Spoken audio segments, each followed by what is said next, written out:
A pleasant good afternoon and welcome to Foca News Summary, bringing you 15 minutes of the top stories, sharp and straight to the point. I'm Priscilla George on top of today's presentation, and here's what's making headlines across Liberia and around the world. President Bouaka nominates Justice Wese as new Chief Justice of Liberia. Linsu condemns selective memorialization, demands inclusive national healing. Nimba lawmakers demand accountability from Asela Meta after community complaints. President Bouaka leads nation in signing Tobot condolence book. These and many more are all packaged. We'll take a short break. Coming up next is our news bulletin.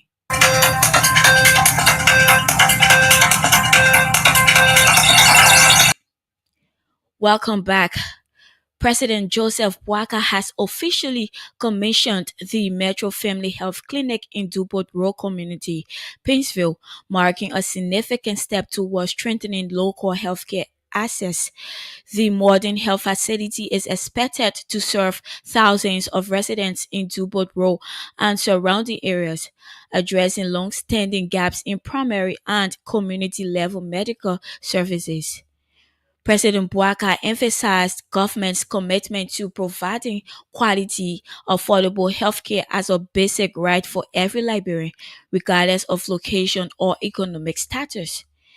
The initiative the initiative forms part of broader national efforts to expand healthcare infrastructure, improve service delivery, and reduce preventable illnesses across the country. Community members expressed gratitude for the move, adding that the clinic will be a vital addition that will ease overcrowding at existing health facilities and improve health outcomes for families in the area. President Joseph Bouaka has nominated Associate Justice Yamin Boise as Chief Justice, pending Senate confirmation. The nomination follows the retirement requirement for justices reaching 70, ensuring continuity and integrity within the nation's highest court as mandated by Liberia's 1986 constitution. President Bouaka praised Justice Boise's distinguished service, describing him as a jurist with profound legal expertise, integrity, and unwavering commitment to upholding the Constitution and rule of law. The president urged the Liberian Senate to expeditiously review and confirm Boise, emphasizing the importance of timely appointments to maintain stability within Liberia's judicial system. If confirmed, Justice Boise's leadership will further strengthen judicial independence, reflecting President Bouaga's call for officials to serve with diligence, integrity, professionalism, and unwavering loyalty to Liberia. President Joseph Bouaka led Liberians in signing the book of condolence honoring slain President William Richard Tolbert, killed during the April 1980 bloody military coup. The solemn ceremony was held Monday, June 30, 2025, at the Centennial Memorial Pavilion on Ashmore Street, Monrovia, drawing leaders and Tolbert family members together. This event is part of President Bouaka's reconciliation efforts, fulfilling his January 27 promise to honor former presidents Tolbert and Doe with proper funeral rites. Government officials, legislators, Tolbert relatives, and ordinary citizens joined to pay tribute, reflecting on Tolbert's legacy and national cause for forgiveness and healing. A pictorial presentation captured the emotional moments, uniting Liberians in remembrance and symbolizing renewed national commitment to unity, peace, and reconciliation after decades of division. Representatives Jan Flomo and Nelka Gay of Nima County held a strategic meeting with residents to address long-standing concerns about Asela Meta Liberia's mining operations premises. Community members complained about unfulfilled development funds and vocational training commitments, urging lawmakers to revisit the agreement and guarantee financial benefits to bring tangible improvements and better local living conditions. Representative Flomo criticized ArcelorMittal's billion-dollar operations, noting locals remain impoverished, lacking jobs, infrastructure, and opportunities, similar to hardships during the old Lamco Mani era before the war. Representative Gay stressed unity among lawmakers and communities when engaging ArcelorMittal, referencing frustrations from a 2023 mounting ownership dispute that previously prompted national government intervention efforts. Both lawmakers pledged to advocate during negotiations, ensuring fair, transparent use of funds, and promised strong legislative follow up to secure community development and enforce company commitments. The Liberian National Students Union, LINSU, has strongly criticized what they call President Joseph Boaka's selective memorial initiative, describing it as a scam that betrays Liberia's progressive legacy and justice. Linsu argued rebellious glorified former leaders tied to oppression while ignoring countless martyrs massacred civilians and student activists who died fighting oligarchy, military dictatorship, and brutal civil conflict. The student group condemned silent progressive officials now in government, accusing them of betraying past radical ideals and failing to uphold genuine justice and national healing. Linsu demanded a People's Memorial Commission honoring all victims, about operationalization of the war and economic crimes court, and a balanced national narrative reflecting all heroic sacrifices. They vowed continued resistance against historical falsification and called on President Bouaka to first stand where victims feel if truly committed to reconciliation and national unity. If you are just joining us, welcome to Foca News Summary. Here is a recap of our headlines so far. President Bouaka dedicates Metro Family Health Clinic in Dupont Road community. President Bouaka nominates Justice Boese as new Chief Justice of Liberia. Linsu condemns selective memorialization, demands inclusive national healing. Nimba lawmakers demand accountability from ArcelorMittal after community complaints. And President Bouaka leads nation in signing Tobot condolence book. Stay tuned, we'll take a short break. Coming up next is the continuation of our news bulletin.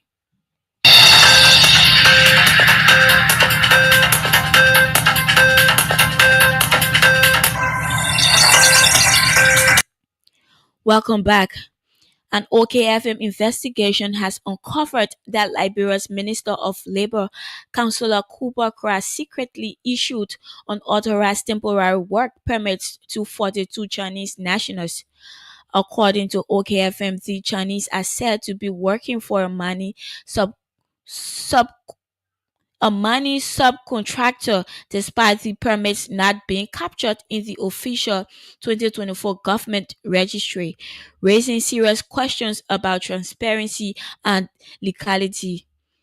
In an official report this year, the Ministry of Labor announced it had issued 10,117 work permits in 2024. However, leaked documents obtained by this OKFM revealed that on May 12th, the minister personally approved a waiver for a 6-month temporary work permit for employees of Bankley PTA Limited, a green mining company affiliated with China Union, operating in Bonman's Fuama district. The University of Liberia has announced plans to offer master's and doctoral programs in gender and security studies. In a release issued Monday, the university disclosed that the programs aim to provide advanced academic and professional opportunities for individuals working or aspiring to work in gender and security related fields. According to the university, the programs will be officially launched on Thursday, July 3, and will be housed under the College of Gender Studies and Interdisciplinary Research. The release added that the program will foster research and dialogue around gender equality, human rights, and national and global security challenges. Meanwhile, as part of the launch activities, the university has scheduled an inaugural lecture which will serve as a platform to introduce the academic framework and highlight the importance of gender sensitive approaches in security studies, among other things. Liberian businessman and philanthropist Kwali Gege has emphasized the critical importance of investing in children's education as a foundational step toward national development. Speaking over the weekend as guest speaker at the Nimle Brothers Preparatory School on Bushra Island, Gege called on parents and guardians to prioritize education over marital things. According to him, children represent the future of every society and must be equipped through quality education to meaningfully contribute to national growth and transformation. He also cautioned against the growing trend of purchasing seasonal material items for children as gifts, which he argued often provide temporary satisfaction but do little to prepare young people for the realities of life. The Liberian entrepreneur urged Liberian parents to rethink their spending priorities and redirect their resources toward their children's academic future, describing education as the most valuable inheritance. Former President George Weah is facing backlash days after missing the joint reburial and burial of former President Samuel Doe and wife in Zweju, Grangeda County. Former President Weah had earlier informed the Doe's family of his alleged planned imminent international travel, but was later seen celebrating with graduates at the City of Hope Academy. Photos shared online showed the former Liberian leader and his wife sitting comfortably to each other posing with graduates of the school, sparking intense criticism from citizens questioning his respect for state obligations. Earlier, former President Weah visited the Doe family to express condolences, assuring them he would travel. However, no signs indicated any international departure on the funeral date. President Bouaka, top officials, diplomats, religious leaders, and many citizens attended the state funeral, honoring Doe's legacy, while former President Weah's absence dominated national discussion on social media. At least 23 staff members of the Ministry of Agriculture has departed the country for a 1-month technical training program in China. The move, which was organized by the China National Research Institute of Food and Fermentation Industries, is expected to sharpen the skills of county agriculture coordinators and district agriculture officers, exposing them to cutting edge techniques. They will be trained in agricultural product processing and preservation technology, rice processing and preservation, livestock and poultry product preservation, amongst others. MOA's Deputy Minister for Extension Services, Moses Bayen, described the training as timely and vital, noting that it will help address persistent post-harvest losses and enhance value chains for farmers across the country. This initiative is part of Liberia China Cooperation in Agriculture and supports the Liberians Feed Yourselves agenda by investing in knowledge, innovation, and practical solutions to drive food security and rural development. And the Asset Recovery and Property Retrieval Task Force has confirmed the discovery of more than 40 new suspected corruption cases across Liberia. The institution's latest disclosure followed days after the arrest of former Foreign Minister D. Maxwell Kamaya and several other former officials of the Weah administration, accused of allegedly misappropriating over 25,000 bags of 25 kg rice intended for vulnerable Liberians.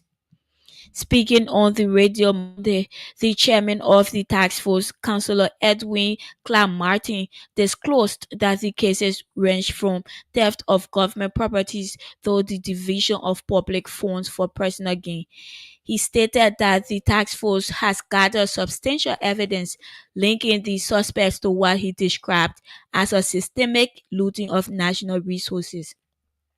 Focal News Summary. I'm Priscilla George, and thank you for listening.